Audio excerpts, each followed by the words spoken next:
Hey guys, in this video we're going to be making that G-Funk West Coast hip-hop whistle sound you heard in a lot of the great hits from the 80s and 90s. It'll sound something like this.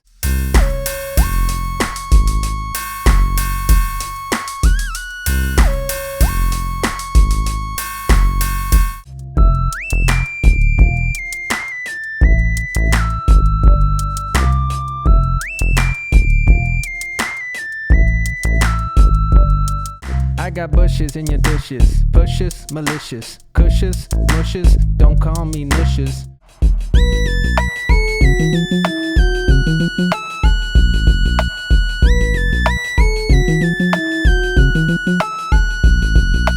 One, two, a three, and to the four. Why'd you put the milk in the refrigerator door? What? So this is actually one of the simplest patches you can make on any synthesizer really. All you need is a super high-pitched oscillator that is very simple like a sine wave or triangle. And then you need some way to add glide or portamento, which is that thing that slews the notes. And so instead of going boop beep, it goes beep, which is 90% of the sound really. Alright, so I have a super simple starting point. This is the sound we have. So the first thing I'm going to do is just crank my oscillators to their maximum values. And I'm actually going to transpose an octave higher to even go higher. So this is the territory we generally want. Then you want to pick the sound of your oscillator to be the closest to a sine wave, which in this case is a triangle. And then depending on the sound and the melody, you just want to fine tune and adjust the portamento accordingly.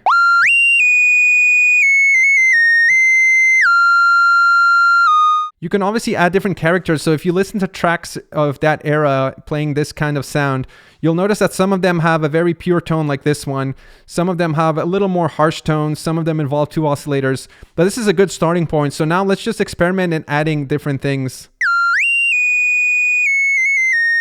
So obviously we can add a second oscillator here. And we can make one a sawtooth, which just adds a little more bite, and you can actually detune them slightly.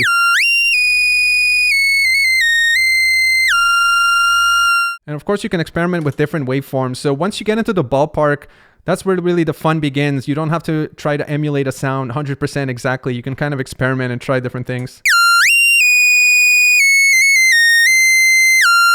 So this is a slightly more aggressive one. You can change the other oscillator.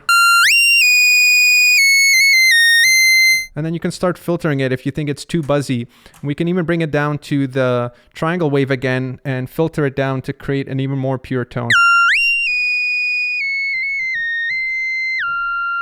And if you have a self-oscillating filter like this one is here, you can actually get as close as you can get to a pure sine wave in an analog synth here. So I'm just going to lower all my oscillators so that we're not hearing anything.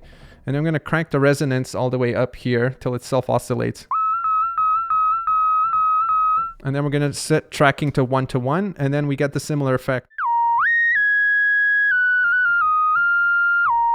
I actually prefer the sounds of the oscillators because it gives you a lot more control in terms of timbre. With the filter, you're kind of stuck, plus you have to tune it manually, which is kind of awkward. So let's go back to the oscillator here. The other thing you can play around is different octave ranges for the different oscillators. So we can bring one lower to add a little more bite.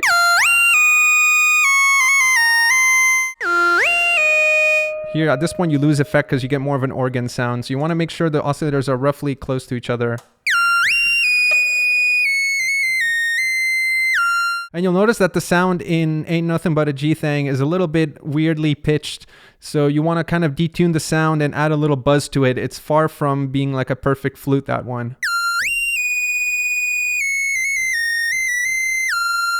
All right, I'm going to wrap it up there. So yeah, it's a super simple patch, but it's got a lot of different things you can tweak to make it your own. So again, look at the octaves, change the waveforms, experiment with adding one or more oscillators and detuning them slightly, experiment with the relative levels between them, experiment with adding filters and also the glide controls. You can exaggerate it like crazy.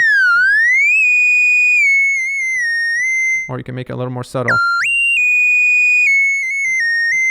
So yeah, hopefully you found this interesting. Make sure to like, subscribe, share it with your mom, and I'll see you guys in the next one.